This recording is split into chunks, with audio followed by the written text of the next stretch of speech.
నమస్కారం బహుజన్ టైమ్స్ కి స్వాగతం. హెడ్లైన్ చూద్దాం.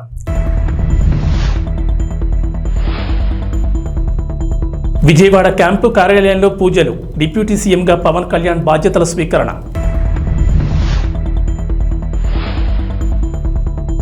మీ దగ్గరున్న ప్రభుత్వ ఫర్నిచర్ను వెంటనే వెనక్కివ్వండి, జగన్కు సచివాలయ జీఏడీ లేఖ.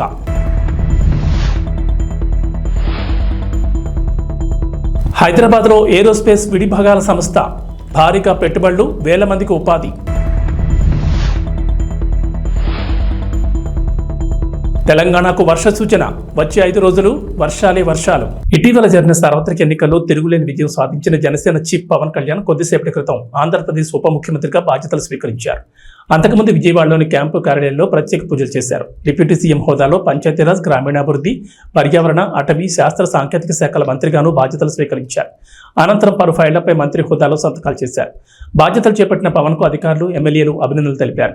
మంత్రులు నాదెండ్ల మనోహర్, కందుల దుర్గేష్, ఎంపీ తంగళ్ల ఉదయ్ శ్రీనివాస్, ఎమ్మెల్యే వంశీకృష్ణ శ్రీనివాస్ యాదవ్, పిఠాపురం మాజీ ఎమ్మెల్యే వర్మ తదితరులు పవన్ కలిశారు.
ప్రకాష్ అది లైవ్ ఒకసారి చూడు, కేబుల్ చూసుకో ఫస్ట్.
ఏపీ సార్వత్రిక ఎన్నికల్లో కూటమి విజయం తర్వాత టీడీపీ అధినేత చంద్రబాబు నాయుడు ఇమేజ్ అమాంతం పెరిగిపోయింది.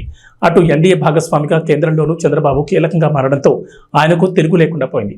ఇటు రాష్ట్రంతో పాటు అటు కేంద్రంలో కూడా ఆయనకు చక్రం తిప్పే అవకాశం వచ్చింది. ఈ ప్రభావం ఇప్పుడు స్టాక్ మార్కెట్లపై కూడా గట్టిగా కనిపిస్తోంది. ఏపీ చంద్రబాబు తాలూకా స్టాక్స్ ఇప్పుడు ఇన్వెస్టర్లకు హాట్ కేక్లా మారాయి. దీంతో గత 8 సెషన్లోనే వీటి ఎంక్యాప్ విలువ ఏకంగా 20,000 కోట్లు పెరిగింది. Heritage foods, KCP, the Andhra sugars, Pennar industries, NCL industries వంటి స్టాక్స్ భారీ లాభాల్లో దూసుకెళ్తున్నాయి. అటు ఇన్ఫ్రా సంబంధిత స్టాక్స్ పై కూడా స్టాక్ మార్కెట్ నిపుణులు ఆసక్తి చూపిస్తున్నారు. ఎన్నికల్లో ఓటమి పాలైన వైఎస్ జగన్మోహన్ రెడ్డి ప్రభుత్వ ఫర్నిచర్ ను ఇంకా తన ఇంట్లోనే ఉంచుకోవడంపై విమర్శలు వినిపిస్తున్న వేళ తాజాగా సచివాలయ జీఏడీ లేఖ రాసినట్లు తెలిసింది. సాధారణంగా ఎన్నికల్లో ఓటమి పాలైన తర్వాత 15 రోజుల్లో ప్రభుత్వ సామగ్రిని వెనక్కి అప్పగించాల్సి ఉంటుంది. ఈ నెల 4న ఎన్నికల ఫలితాలు రాగా నేటితో 15 రోజుల గడువు పూర్తవుతోంది. అయినప్పటికీ జగన్ నుంచి ఫర్నిచర్ అప్పగింతపై ఎలాంటి సమాచారం లేకపోవడంతో రంగంలో దిగిన జీఏడీ ఆయనకు లేఖ రాసినట్లు సమాచారం. సచివాలయ నిబంధనలు ఏం చెబుతున్నాయో కూడా లేఖలో పేర్కొన్నట్లు తెలిసింది. సీఎంఓలో ఉన్న కంప్యూటర్లు, వీడియో కాన్ఫరెన్స్ సిస్టమ్, ఇతర ఫర్నిచర్ను ఇన్వెంటరీ జాబితా ప్రకారం తమకు పంపాలని ఆ లేఖలో పేర్కొన్నారు. తమ ప్రభుత్వ హయాంలో ఋషికొండలో నిర్మించిన పర్యాటక భవనాల విషయమై వైసీపీ మాజీ మంత్రి రోజా ఎక్స్ వేదికగా స్పందించారు. ఋషికొండలో పర్యాటక శాఖ స్థలంలో పర్యాటక శాఖ భవనాలు నిర్మించడం తప్ప అని కూటమి ప్రభుత్వాన్ని ఆమె ప్రశ్నించారు. విశాఖ నగరాన్ని విశ్వనగరంగా అభివృద్ధి చేయాలనే సంకల్పంతో మా ప్రభుత్వంలో అంతర్జాతీయ ప్రమాణాలతో భవనం నిర్మించడం తప్ప వర్షానికి కారిపోయే అసెంబ్లీని, సచివాలయాన్ని కట్టిన వాళ్ళు అత్యంత నాణ్యతతో ఋషికొండలో భవనాలు నిర్మించడం చూసి ఓర్వలేకపోవడం సమంజసమేనా? 2021లోనే కేంద్ర అటవీ పర్యావరణ శాఖకు సమగ్ర వివరాలిచ్చి ఋషికొండ నిర్మాణాలు చేపట్టిన మాట వాస్తవం కాదా? 61 ఎకరాల్లో 9.88 ఎకరాల్లోనే ఈ నిర్మాణాలు చేపట్టాం. ఇందులో అక్రమం ఎక్కడుంది? విశాఖ ఖ్యాతిని ఇనుమడించేలా రాష్ట్రానికి తలమానికంగా భవనాలు నిర్మించడం కూడా నేరమేనా? ప్రపంచ పర్యాటకులను ఆకర్షించేలా 5 స్టార్ వసతులతో నిర్మాణాలు చేయడం తప్పేనా? 7 బ్లాకుల్లో ఏమేమి నిర్మాణాలు, వస్తువులు ఉంటాయో గతంలోనే టెండర్ డాక్యుమెంట్లలో పొందుపరిచిన మాట వాస్తవం కాదా? హైకోర్టుకు ఈ నిర్మాణాలపై ప్రతి దశలోనూ అధికారులు నివేదిక సమర్పించిన వాస్తవం దాచేస్తే దావుతుందా? ఇన్నాళ్ళు ఇవి జగనన్న సొంత భవనాలను ప్రచారం చేసిన వాళ్ళు ఇప్పటికైనా అవి ప్రభుత్వ భవనాలను అంగీకరిస్తారా లేదా?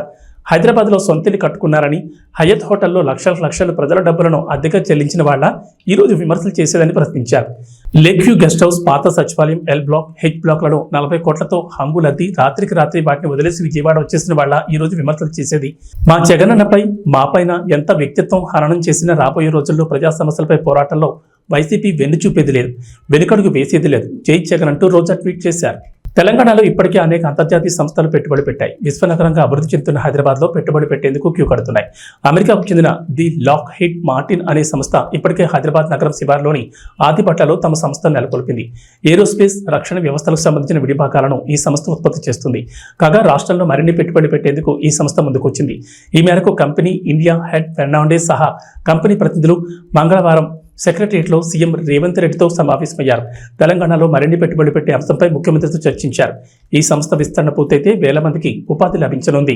బీఆర్ఎస్ సర్కార్ హయాంలో ఛత్తీస్గఢ్తో జరిగిన విద్యుత్ కొనుగోలు ఒప్పందం ఇప్పుడు తెలంగాణలో హాట్ టాపిక్ గా మారింది. ఈ వ్యవహారంలో రేవంత్ రెడ్డి సర్కార్ జస్టిస్ నరసింహారెడ్డి కమిషన్ వేయగా విచారణకు మాజీ సీఎం కేసీఆర్ హాజరు కావాలని కమిషన్ నోటీసులు జారీ చేసిన విషయం తెలిసిందే. కాగా కమిషన్ విచారణపై తీవ్ర అభ్యంతరం వ్యక్తం చేసిన కేసీఆర్ కీలక ఆరోపణలు చేశారు. ఆ ఆరోపణలను తోసిపుచ్చిన అధికారులు సంచలన విషయాలను బయటపెట్టారు. తెలంగాణకు 6,000 కోట్ల నష్టం వాటిల్లిందని అధికారులు వెల్లడించారు. తెలంగాణ రాష్ట్ర విద్యుత్ నియంత్రణ మండలి పీపీఏను కూడా ఆమోదించలేదని అధికారులు కీలక విషయాలు తెలిపారు. విద్యుత్ కొనుగోళ్లపై జస్టిస్ నరసింహారెడ్డి కమిషన్ విచారణపై తీవ్ర అసహనం వ్యక్తం చేసిన కేసీఆర్ కమిషన్ చైర్మన్ను స్వచ్ఛందంగా తప్పుకోవాలని కోరారు. టీఎస్సీఆర్సీ ఆమోదించిన తర్వాతే పీపీఏ పవర్ ప్లాంట్ నిర్మాణాలు చేపట్టినట్లు 12 పేజీల లెటర్ను కేసీఆర్ విడుదల చేశారు. అయితే 2017 చివరి నాటికి ఛత్తీస్గఢ్తో పీపీఏ పూర్తి స్థాయిలో అమల్లోకి వచ్చినప్పటికీ 1000 మెగావాట్ల విద్యుత్ సరఫరా పూర్తి కాలేదని అధికారులు తెలిపారు. దీంతో తెలంగాణ మార్కెట్ నుంచి విద్యుత్తును కొనుగోలు చేయాల్సి వచ్చిందని, ఫలితంగా 2017 నుంచి 2022 మధ్య కాలంలో 2083 కోట్ల అదనపు వ్యయం అవుతుందని అధికారులు తెలిపారు. ఆయిల్ ఫామ్ అంతర పంటలు సాగు చేసే రైతులకు తెలంగాణ వ్యవసాయ శాఖ మంత్రి తుమ్మల నాగేశ్వరరావు తీపి కబురు చెప్పారు. రైతులు కంపెనీలకు సంబంధించిన 100.76 కోట్ల పెండింగ్ బకాయిలు విడుదల చేసినట్లు వెల్లడించారు. విడుదల చేసిన నిధులు 2-3 రోజుల్లో ఆయిల్ ఫామ్ తోటల నిర్వహణ, అంతర పంటలు సాగు చేసే రైతుల అకౌంట్లో జమ చేస్తామన్నారు. ఈ మేరకు ఉద్యాన శాఖ ఇప్పటికే చర్యలు ప్రారంభించిందని తెలిపారు. 2022-23 నుంచి పెండింగ్లో ఉన్న డ్రిప్ ఇరిగేషన్కు సంబంధించిన 55.36 కోట్లను కూడా తమ ప్రభుత్వం విడుదల చేసిందని మంత్రి వెల్లడించారు. ఆయిల్ ఫామ్ ఇతర పంటల్లో రైతులు అమర్చిన డ్రిప్ ఇరిగేషన్ పరికరాల కంపెనీలకు పెండింగ్ బకాయిల కింద వీటిని జమ చేయనున్నట్లు ఆయన వెల్లడించారు. 2023-24 సంవత్సరానికి గాను తెలంగాణ వ్యాప్తంగా పలు జిల్లాల్లో 59,261 ఎకరాలు కొత్తగా ఆయిల్ ఫామ్ పంటను సాగులోకి తీసుకొచ్చినట్లు మంత్రి వెల్లడించారు. పాత బకాయిలు తాజాగా విడుదల చేసిన నేపథ్యంలో 2024-25 సంవత్సరంలో ఆయిల్ ఫామ్ పంట సాగు లక్ష్యాన్ని అన్నదాతలు చేరుకునేలా వారిని ప్రోత్సహించాలని ఉద్యాన శాఖ అధికారులకు మంత్రి తుమ్మల కీలక ఆదేశాలు జారీ చేశారు. మొన్నటి వరకు పాలిటిక్స్ లో ఫైర్ బ్రాండ్ గా పేరు తెచ్చుకున్న ఆర్కే రోజా పరిస్థితి ఇప్పుడు అస్సలు బాలేదు. వైసీపీ అధికారంలో ఉన్నప్పుడు మంత్రిగా రోజా చక్రం తిప్పారు. కానీ ఇటీవల జరిగిన ఎన్నికల్లో ఆమెతో పాటు వైసీపీ కూడా ఘోరంగా పడిపోయింది. దీంతో రోజాను సోషల్ మీడియాలో దారుణంగా ట్రోల్ చేస్తున్నారు. గతంలో అసెంబ్లీలో చంద్రబాబు నాయుడు రోజా దూషించిన వీడియోలు షేర్ చేస్తూ ఆమెను బూతులు తిడుతున్నారు. ఇక టీడీపీ నేతలు అయితే అన్ని విధాలుగా రోజాకి సరైన బుద్ధి చెప్తామంటూ వార్నింగ్లు ఇస్తున్నారు. ఇలాంటి వేళ రోజా కీలక నిర్ణయం తీసుకున్నట్లు తెలుస్తోంది. రోజా ఓడిపోవడంతో మళ్లీ సినిమాల్లోకి రానున్నారనే వార్తలు ఈ మధ్య గట్టిగానే వినిపిస్తున్నాయి. రోజా కూడా తాను క్యారెక్టర్ రోల్స్ చేయడానికి రెడీ అంటూ తన టీం ద్వారా టాలీవుడ్లోని పలువురు దర్శకులకు సంకేతాలు పంపినట్లు టాక్ నడుస్తోంది. నిజానికి రాజకీయాల వల్ల సినిమాకి గుడ్ బై చెప్పారు. కానీ ఒకప్పుడు క్యారెక్టర్ రోల్స్తో టాలీవుడ్లో రోజా బిజీగానే ఉన్నారు. 2013లో ఆమె టాలీవుడ్కి గుడ్ బై చెప్పారు. అప్పటి నుండి ఫుల్ టైం రాజకీయాల్లో బిజీగా ఉన్నారు. కానీ బుల్లితెరపై Jabardasth, extra Jabardasth, Sridevi drama company వంటి షోలు, పలు ఫెస్టివల్ ఈవెంట్స్లో మాత్రం పాల్గొనేవారు. కానీ మంత్రి పదవి వచ్చిన తర్వాత బుల్లితెరకు కూడా బై బై చెప్పేశారు రోజా. ప్రకాశం జిల్లాలో దక్షిణ సింహాచలంగా పేరుగాంచిన పాత సింగరాయకొండ వరాహ లక్ష్మీ నరసింహస్వామి బ్రహ్మోత్సవాలు అంగరంగ వైభవంగా సాగుతున్నాయి. 3వ రోజు శ్రీదేవి భూదేవి సమేత లక్ష్మీ నరసింహస్వామి స్వయంభూ ఆంజనేయుని ప్రత్యేక పూలతో అలంకరణ చేసి వేద మంత్రాలతో పూజా కార్యక్రమాలు నిర్వహించారు. గ్రామ మూతకాపరులు స్వామివారిని సూర్యప్రభ వాహనంపై గ్రామ వీధుల్లో ఊరేగించారు. తమ ఇంటి ముందు రంగవల్లులతో అలంకరించి మంగళహారతులతో స్వామివారిని స్వాగతం పలికారు గ్రామస్తులు. ఈ కార్యక్రమానికి అధిక సంఖ్యలో భక్తులు విచ్చేసి స్వామివారిని దర్శించుకున్నారు.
పల్నాడు జిల్లా సత్తెనపల్లి నియోజకవర్గం రాజుపాలెం మండలం పెద్దనెమలి గ్రామం వద్ద ఆయిల్ ట్యాంక్ బోల్తా పడిన ఘటన బుధవారం చోటు చేసుకుంది.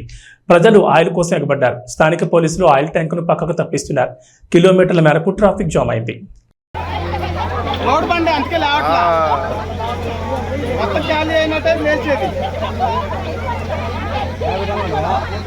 30 సెట్ 35 దాంట్లో మ్యాక్సిమం 10 టన్నులు పోయినా టన్ను కూడా పోయి ఉండదు. 2-3 టన్ను కూడా పోయి ఉండదు. ఏంది 10 పోయిందంట. 10 పోయిందా? ఇప్పుడు చెప్తే వెళ్ళదా తొందర చేసి లేపుకుంటే మనం ఏం చేస్తాం నా లావదా ఇప్పుడు లేస్తే ఇంకా ఎక్కువ పోద్ది నీకు ఇంకా విషయం తెలీదు లేస్తే ఎక్కువ పోద్ది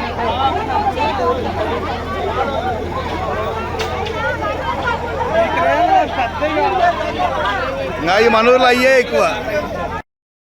అప్పుడు జగన్ కోసం వాలంటీర్లు రాజీనామా చేశారు. ఇప్పుడు మీ భవిష్యత్తు కోసం మళ్ళీ అదే వాలంటీర్ జాబ్కు మీకు కావాలి అంటున్నారు. కనుక ముందు మీ వాలంటీర్స్ జాబ్ని మీకు లేకుండా ఎవరు రాజీనామా మీ చేత బలవంతంగా చేయించారో ముందు వాళ్లపైన పోలీస్ స్టేషన్లో కంప్లైంట్ చేసి కేసు పెట్టండి. అప్పుడు నన్ను కలవండి అని మంత్రి అచ్చెన్నాయుడు కలిసిన వాలంటీర్స్కి సమాధానం చెప్పారు.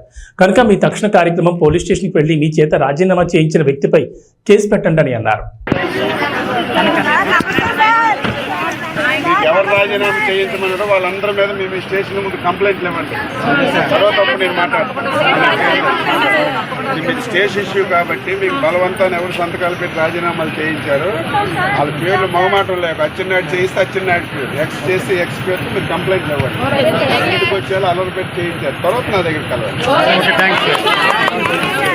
మంచిర్యాల జిల్లా కేంద్రంలోని ఎల్ఐసి కాలనీలో దారుణం జరిగింది. మిట్టా రాజేంద్ర అనే వ్యక్తి మధ్య మధ్యలో సొంత పెదనాన్న ఆయన కుమారుడిపై కత్తితో దాడికి పాల్పడ్డాడు. 2 లక్షల విషయంలో జరిగిన గొడవలో కత్తితో తమ్ముడు సుజిత్ గొంతుకోయగా అడ్డుకోబోయిన సుజిత్ తండ్రి లచ్చయ్యపై దాడి చేశాడు. స్థానికులు ఇద్దరిని ప్రభుత్వ ఆసుపత్రికి తరలించగా ఘటనా స్థలాన్ని పోలీసులు పరిశీలించి నిందితుడిని అదుపులోకి తీసుకున్నారు.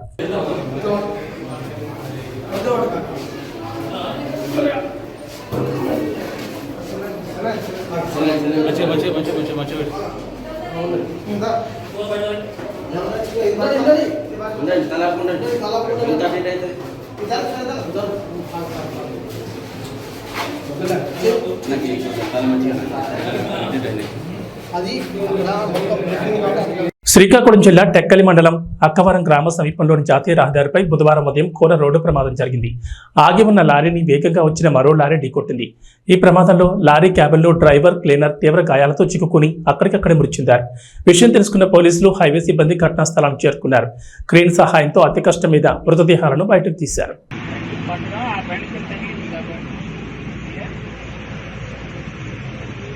T20 ప్రపంచ కప్ 2024లో జట్టు ఘోర ప్రదర్శనతో New Zealand star batter Kane Williamson సంచలన నిర్ణయం తీసుకున్నాడు. ఇప్పటికే టెస్ట్ పగ్గాలను వదిలేసిన కేన్ మామ ఇప్పుడు వైట్ బాల్ ఫార్మాట్ కెప్టెన్సీకి కూడా గుడ్ బై చెప్పాడు. ఇకపై వన్డేలో T20లోనూ సారథిగా ఉండాలని ప్రకటించాడు. అంతేకాకుండా 2024-25 సీజన్కు సంబంధించి జాతీయ కాంట్రాక్ట్ నుంచి కూడా అతను వైదొలిగాడు. ఈ విషయాన్ని న్యూజిలాండ్ క్రికెట్ బోర్డు తన అధికారిక వెబ్సైట్ ద్వారా వెల్లడించింది. T20 వరల్డ్ కప్లో కివీస్ ఘోర వైఫల్యమే విలియమ్సన్ నిర్ణయానికి కారణమని తెలుస్తోంది. పొట్టి కప్ చరిత్రలో తొలిసారిగా కివీస్ తొలి రౌండ్లోనే ఇంటి ముఖం పట్టింది. దాదాపు దశాబ్దం తర్వాత సెమీఫైనల్స్ చేరలేదు. ఈ మెగా టోర్నీలో గ్రూప్ సిలో ఉన్న బ్లాక్ క్యాప్స్ తమ తొలి మ్యాచ్లో ఆఫ్ఘనిస్తాన్ చేతిలో 84 పరుల ఘోర ఓటమిని చవిచూసింది. ఆ తర్వాత వెస్టిండీస్తో జరిగిన పోరులో 13 పరుల తేడాతో పరాజయం పాలైంది. అనంతరం పసికున్నలు ఉగాండా, పపువా న్యూ గినియాతో జరిగిన మ్యాచ్ల్లో వరుసగా 9-7 వికెట్ల తేడాతో విజయం సాధించి గ్రూప్ సి టేబుల్లో 3వ స్థానంతో సరిపెట్టుకుంది. అయితే విలియమ్సన్ తీసుకున్న నిర్ణయాలు తనని రిటైర్మెంట్ వైపు అడుగులు వేసేలా చేస్తున్నట్లుగా కనిపిస్తోంది. న్యూజిలాండ్ తరపున ఆడటం గొప్ప అవకాశంగా భావిస్తుంటానని, జట్టుకు తిరిగి ఇంకా చెయ్యాలనే కోరిక తనలో ఉందని విలియమ్సన్ చెప్పాడు. అయితే ఇంకా ఆడతానని పరోక్షంగా ప్రకటించిన కేన్ మామ క్రికెట్ ప్రపంచం అవతల పరిస్థితులు మారిపోయాయని, కుటుంబంతో సమయాన్ని గడపడం తనకి ఎంతో ముఖ్యమని చెప్పాడు. T20 వరల్డ్ కప్ 2026లో బరిలోకి దిగుతారనే ప్రశ్నకు దానికి ఎంతో సమయం ఉందని, పరిస్థితులు ఎలా మారుతాయో చూద్దామని చెప్పాడు. అలాగే న్యూజిలాండ్ క్రికెట్ను ముందుకు తీసుకెళ్లడానికి ప్రయత్నిస్తూ ఉంటానని విలియమ్సన్ పేర్కొన్నాడు. ఇక వాతావరణ విషయానికి వస్తే తెలంగాణకు వాతావరణ శాఖ రెయిన్ అలర్ట్ జారీ చేసింది. వచ్చే 5 రోజులు విస్తారంగా వర్షాలు కురుస్తాయని చెప్పింది. నైరుతి రుతుపవనాల తోడు ద్రోణి ప్రభావంతో వర్షాలు కురుస్తాయని చెప్పారు. గంటకు 30 నుంచి 40 కిలోమీటర్ల వేగంతో ఈదురుగాలులు వీస్తాయని చెప్పారు. ఉరుములు, మెరుపులతో పాటు పిడుగులు పడే ఛాన్స్ ఉందని, ప్రజలు జాగ్రత్తగా ఉండాలని సూచించింది. ప్రస్తుతం పశ్చిమ మధ్య బంగాళాఖాతంలో ఆవర్తనం కొనసాగుతుందని చెప్పారు.